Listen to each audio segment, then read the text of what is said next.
নমস্কার, আমার নামটা নমস্কার, আমার নাম ডো পুরুধন। আজকে আমরা কেতানিন ক্লিয়ারেন্স টেস্ট সম্পর্কে আলোচনা করব। এই টেস্ট কি জিনিস, এই পরীক্ষার কি আমরা জানি সম্পর্কে এই ভিডিওতে আমরা সব জানব। তাই যদি আমরা কোনো টেস্ট বুঝতে চাই, তবে আমাদের প্রথমেই আমাদের শরীরটি বুঝতে হবে যে শরীরে কি ঘটছে। তাই কেতানিন ক্লিয়ারেন্স টেস্টটি কিডনি বিফলতা রোগীর শরীরে করা হয়, কারণ আমাদের দেখতে হবে যে কতটা কেতানিন মূল্যবান প্রস্রাবের মাধ্যমে এবং কিডনির মাধ্যমে শরীর থেকে বের হচ্ছে। তাই আসুন প্রথমে আমরা কেতানিন বুঝতে শুরু করি। কেটানিন হল আমাদের পেশিগুলি যখন কোনো ধরনের ক্রিয়াকলাপ করে তখন তা তৈরি করে যায়। গ্লুকোজ শক্তি হিসাবে ভিতরে প্রবেশ করলে তখন আমরা তা চলাচল করি এবং এর ফলে আমাদের শরীরে সব সময় অল্প পরিমাণে কেতানিন উৎপন্ন হয়। এখন যখন এটি তৈরি হচ্ছে তখন এটি একটি বর্জ্য পদার্থ, আর আমাদের কিডনি প্রতিবার প্রস্রাব আকারে এটি অপসারণ করছে। কিন্তু যখন কিডনি ক্ষতিগ্রস্ত হয় তখন এই কেটানিন শরীর থেকে বের হয় এবং ফলাফল কি? আমাদের শরীরে কেটানিনের মাত্রা বাড়তে শুরু হয়। তাই যখন আমরা কেএফটি টেস্ট করি তখন দেখি আমাদের কেটানিন লেভেল বাড়ছে, আমাদের ইউরি লেভেল বাড়ছে। অর্থাৎ আমাদের রক্তে কেতানিন এবং ইউরিয়া এর মাত্রা বাড়ছে। কিন্তু চিকিৎসা শুরু করার পরে আমরা দেখতে হবে কিডনি কেতানিনকে শরীর থেকে কতটুকু দূর করতে পারছে। সেই টেস্টটি কেতানিন ক্লিয়ারেন্স টেস্ট নামে পরিচিত। এটা রক্তের নয়, এটা তোমার মূত্রের। তাই প্রস্রাবের একটি নমুনা নেওয়া হয়, 24 ঘন্টা নমুনা নেওয়া হবে এবং দেখা হবে কত কেতানিন বেড়েছে। যদি কেটানিনের মান কমে না যায় এবং কেটানিন রক্তে সংকুচিত হয় তবে কিডনি ক্ষতিগ্রস্ত হয়। যদি আমরা রক্তে কেতানিনের পরিমাণ কমাতে চাই তবে আমাদের কিডনি ক্লিয়ারেন্স টেস্ট দিতে হবে। আমাদের শরীর পরিষ্কার করতে হবে এবং সেখানে দেখতে হবে কিডনি কতটা ভাল কাজ করছে। সুতরাং কেতানিন ক্লিয়ারেন্স টেস্টে পুরুষ এবং মহিলাদের মধ্যে মানগুলি কিছুটা ভিন্ন।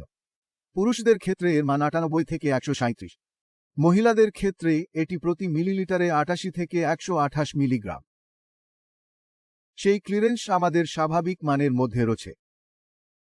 আপনার রক্তে কেতানিনের মাত্রা কমাতে চাইলে আপনার মূত্রে কেটানিনের ছাড়পত্র বাড়ানো লাগবে এবং এটি হল চিকিৎসা। তাই সিজিএম এর যে সকল রোগী চিকিৎসাধীন আছেন যারা তাদের কেতানিন পান, ক্লিয়ারেন্স টেস্ট হয়ে গেলে তারা জানে যে কেতানিনের ক্লিয়ারেন্স তাদের মূত্রে বাড়ে যখন তারা চিকিৎসা শুরু করে।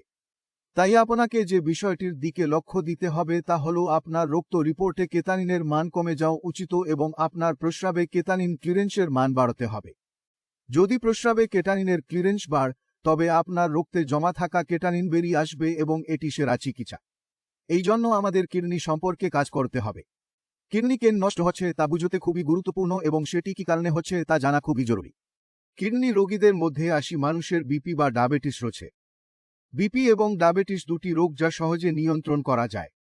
বিপির স্বাভাবিক মান 120 থেকে 80। আপনার বিপি যদি 120 থেকে 80 এর বেশি হয় তাহলে আপনার কিডনি সমস্যার সম্মুখীন হয়ে উঠছে। আপনার বিপি বেশি থাকলে আপনার কিডনি ক্ষতিগ্রস্ত।